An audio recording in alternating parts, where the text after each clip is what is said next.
Iya, Bang. Syederalun, bocah 11 tahun bernama Febrian Pratama, dilaporkan meninggal dunia setelah tergelincir di kolam dekat rumahnya di Kampung Kota Lintang, Kota Kuala Simpang, Aceh Tamiang, Sabtu 27 Agustus 2022.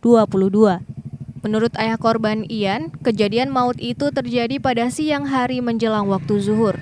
Ketika itu korban meminta izin kepada ibunya untuk bermain sepeda bersama teman.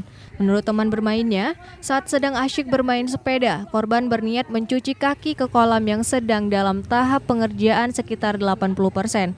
Namun diduga dinding kolam belum kuat sehingga korban tergelincir. Kondisi ini diperburuk dikarenakan Febrian diketahui tidak bisa berenang yang mengakibatkan nyawa korban tidak terselamatkan. Amatan di lokasi, tambak yang berada di belakang rumah penduduk itu belum sepenuhnya selesai dikerjakan. Tidak jauh dari lokasi terdapat sebuah alat berat yang diduga digunakan untuk membangun kolam tersebut. Dari Kuala Simpang, Rahmat Wiguna melaporkan. Iya, Bang.